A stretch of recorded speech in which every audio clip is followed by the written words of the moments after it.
Good Woche, friends. A good week, everybody. Tonight is Motzei Shabbos, Parshas HaChodesh, Shabbos Mevorach in Nisan. There's a minig that's brought down from the Koznitzer Maggid, by Yisrael from Koznitz, to say a few stories on the Shabbos of Parshas HaChodesh. And Tzadikim say, even if you say it later, it's also Segulah. Some say the different versions, whether we say last week, but the Yort said the Rebbe Elimelech from Lizensk, different versions. And that there are different stories that they're told, in different versions of the stories. So they say that there are 3 stories. They come out differently in different versions, so I'm going to tell 4 stories according to this custom. So the first story is very short, and again that these stories are said that we should be blessed in the schus of the holy Rebbe Elimelech from Lizensk. Schus again, and it's told by the holy Koznitzer Maggid. Schus again, Elimelech.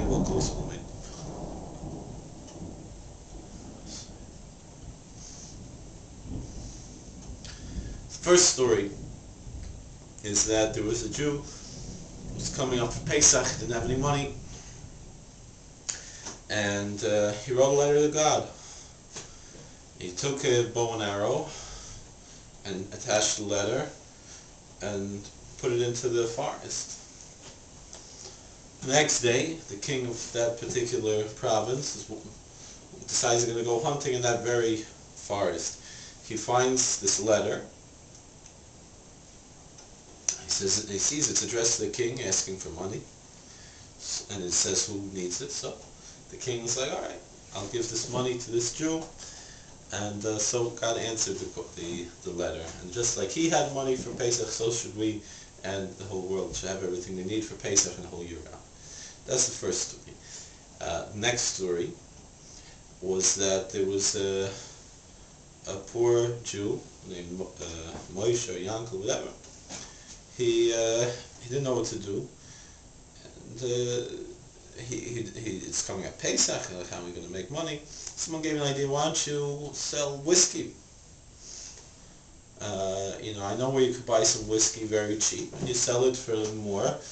Sell a little bit here and there, schlep it around, and you'll have money. So he gets this big barrel of whiskey, and he starts selling here and there, a little bit here, a little bit there. And he sees that, he could sell it for a lot more when you sell smaller things. Just the same, buy something in bulk, it's cheaper than when you buy it in a smaller amount.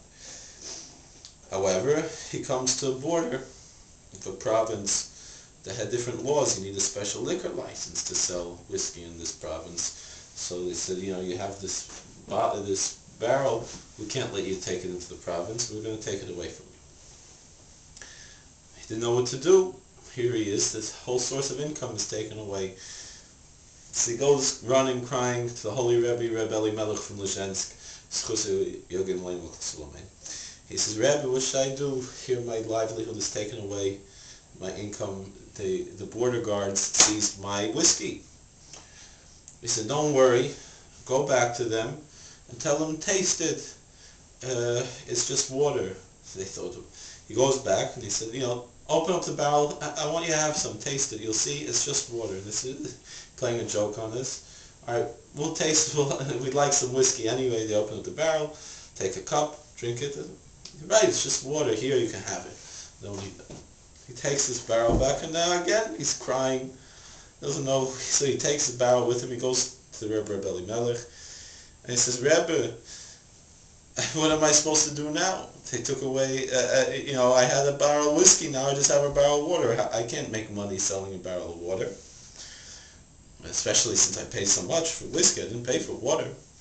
He said, don't worry, taste it again. And he saw it was whiskey, back to being whiskey. And so he was able to sell it, and he had enough money for Pesach. And so too should we, and the Nachalei Yisrael and the whole world have enough money for Pesach and for the whole year. The next story was that there was a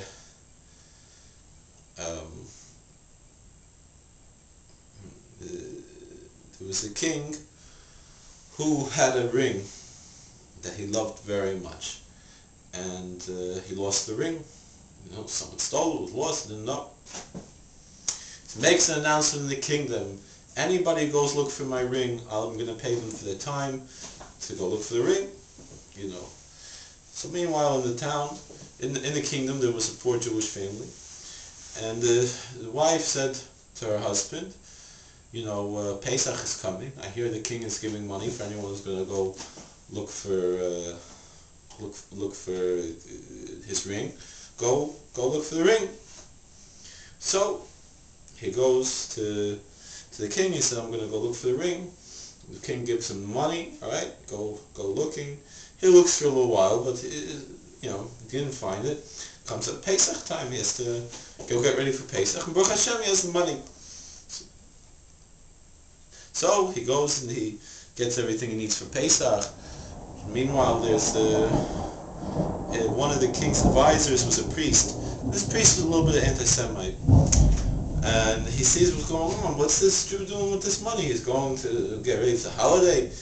He's supposed to go look for the king's ring. He's tricking the king. He wasn't tricking him. He went to look for the ring and he'll take a break for Yontif, and he's going to go look more. This is what we're doing. So the priest goes to the Jew's house and he sees, he has this lavish seder, everything, sitting there like a king in his own throne. He said, all right, I'm going to go get the king, bring him. He should see himself exactly what this Jew is doing with his money, how disgusting it is. So he goes and he gets the king, and he said, all right, come with me. I want you to see what this Jew is doing with your money. The king is sitting there. So the king comes and they look in the window and they listen, and they hear, Ilu ilu hoi tzioni, ilu ilu hoi tzioni Mitzrayim, and everyone answers, Dayani, like the way many people pronounce it, Ilu hoi tzionu Mitzrayim, Dayenu, right? Dayenu, but in Eastern Europe and many parts of Eastern Europe, Poland, Galicia, Hungary, they pronounce A as I and U as E. So saying Dayeni. And what was this priest's name? Dayeni. So the king said, I don't know what's going on here. This Jew is doing some kind of something to figure out where's the ring. He's who stole the ring? That must be this thing that he's saying. And everyone's answering, Dayeni. So he said, all right, Father Dayeni, I caught you. You're the one who stole the ring. And they said, turned out it was true, that this priest stole the ring, and he had him arrested, and he gave this Jew a big reward for finding the ring, and so he had enough money for Pesach, and so should we, and all Klal Yisrael and the whole world have enough money for Pesach and for the whole year. All right, since we're already by the 10-minute mark, the next story will be on the next video. One more story in a minute.